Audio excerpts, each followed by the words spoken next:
வந்தான். அவனது பெயர் கிஷோர். கிஷோர் மிகவும் கடினமாக உழைக்கும் பையன். அவர் தனது குடும்பத்திற்கு உதவ பல்வேறு வேலைகளை செய்தார். அவர் விவசாய நிலத்தில் வேலை செய்தார், கட்டுமான தளங்களில் வேலை செய்தார், மேலும் கடைகளிலும் வேலை செய்தார். கிஷோர் மிகவும் புத்திசாலி மாணவர். அவர் தனது வகுப்பில் எப்போதும் முதலிடத்தில் இருந்தார். அவர் மருத்துவராக வேண்டும் என்று கனவு கண்டார். ஆனால் அவரது குடும்பம் மிகவும் ஏழையாக இருந்ததால் அவரால் பள்ளிக்கு செல்ல முடியவில்லை. ஒரு நாள் கிஷோர் தனது கிராமத்திற்கு வந்த ஒரு பணக்கார மனிதரை பார்த்தார். அந்த பணக்கார மனிதர் கிஷோரின் கடின உழைப்பையும் புத்திசாலித்தனத்தையும் கண்டு வியந்தார். அவர் கிஷோருக்கு தனது பள்ளியில் படிக்க உதவி செய்வதாக உறுதியளித்தார். கிஷோர் தனது பள்ளியில் மிகவும் கடினமாக படித்தார். அவர் தனது ஓய்வு நேரத்தில் கூட படித்தார். அவர் தனது ஆசிரியர்களின் அன்பையும் பாராட்டையும் பெற்றார். பல வருடங்களுக்கு பிறகு கிஷோர் ஒரு புகழ்பெற்ற மருத்துவர் ஆனார்.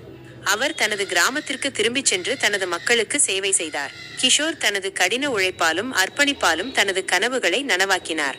இந்த கதை நமக்கு கடினமாக உழைத்தால் நாம் எதையும் சாதிக்க முடியும் என்பதை நிரூபிக்கிறது. ஏழ்மை ஒரு தடையாக இருக்க முடியாது.